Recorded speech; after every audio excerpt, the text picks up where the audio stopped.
ሊቃናተ ነድ ዘሰማያዊት ማይፈድ በእንተ በግዑ እቀብዋ ለዛቲ ያዘድ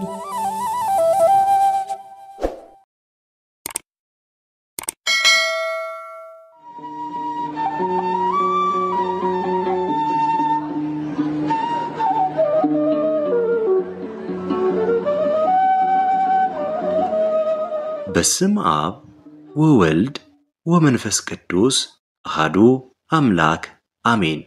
ጥቅምት 2 የሚነበብ ስንክሳር የሊቀ ጳጳሳት ሳዊሮስ ስደት። ጥቅምት 2 በዚች ቀን የአንጾኪያ ሊቀ ጳጳስ ቅዱስ ሳዊሮስ ወደ ግብጽ አገር ተሰዶ መጣ። ይህም የሆነው በመናፍቁ ንጉስ በዮስጢያኖስ ዘመን ነው። እርሱም ንጉስ በኬልቄዴን ሃይማኖት የሚያምን ነው። ሚስቱ ንግስት ግን ሃይማኖቷ የቀና ነው። ቅዱስ አባ ሳዊሮስን ትወደዋለች ታከብረዋለችም። ንጉስም በስውር ሊገለው ይፈልጋል።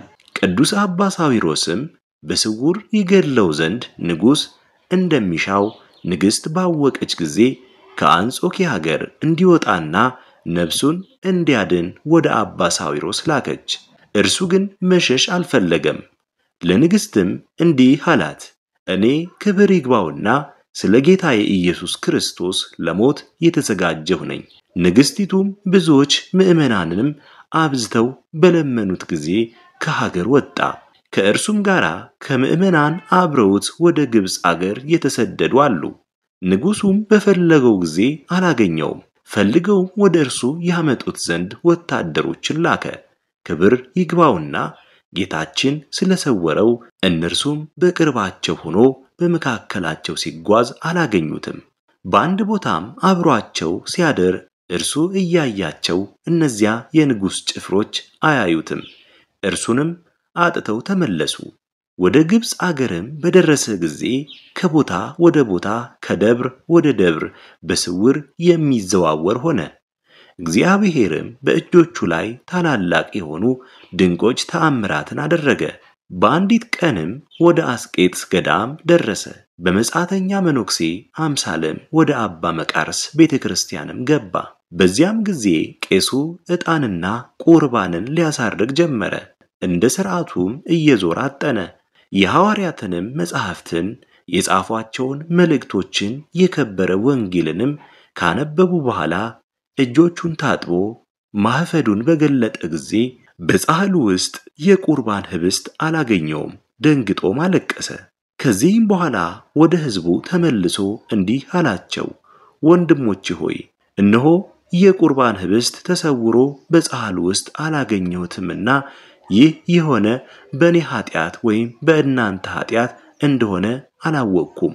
በዚያም ጊዜ የእግዚአብሔር መልአክ ተገልጦለት እንዲህ አለው፣ ይህ የሆነ በኃጢአት ወይም በሕዝብ ኃጢአት አይደለም፣ ሊቀ ጳጳሳት አባ ሳዊሮስ እያለ መስዋዕትን ለማሳረግ በመድፈርህ ነው እንጂ። ቄሱም መልአኩን ጌታዬ ሊቀ ጳጳሳት መኖሩን አላወቅኩም አለው። አባ ሳዊሮስም ወደ ቆመበት ቦታ አመለከተው። ቄሱም ወደ አባ ሳዊሮስ ሂዶ ከእግሩ በታች ሰገደ። ብራኬም ከእርሱ ተቀበለ። ሊቀ ጳጳሳት አባ ሳዊሮስም የጀመረውን የቅዳሴውን ሥርዓት እንዲፈጽም ቄሱን አዘዘው። እርሱንም በታላቅ ክብር ወደ ቤተ መቅደስ አስገቡት። ከዚህም በኋላ ቄሱ ወደ መሠዊያው በመጣ ጊዜ የቁርባኑን ህብስት በጻሕሉ ውስጥ አገኘው። ካህናቱና ሕዝቡም ሁሉ እግዚአብሔርን አመሰገኑት። የቁርባኑም ሥርዓት ከተፈጸመ በኋላ ካህናቱን ሕዝቡም ሁሉ ከሊቀ ጳጳሳት አባ ሳዊሮስ ቡራኬ ተቀበሉ። ከዚያም ወጥቶ ወደ ሀገር ሰሃ ሄደ። ስሙ ዶርታዎስ ከሚባል እግዚአብሔር ከሚወድ ባለጸጋ ሰው ደርሶ ከእርሱ ዘንድ ተቀመጠ።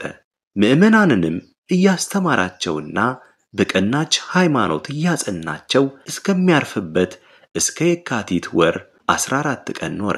ለእግዚአብሔርም ምስጋና ይሁን። እኛንም በዚህ በቅዱስ አባት ሳዊሮስ ጸሎት ይማረን፣ በረከቱም ከእኛ ጋር ትኑር ለዘላለሙ አሜን። የሕርያቆስና የቴክላ መታሰቢያ። በዚህችም ቀን ደግሞ የሕርያቆስና የሰማዕት ቴክላ መታሰቢያቸው ነው። በረከታቸውም ከእኛ ጋር ትኑር ለዘላለሙ አሜን።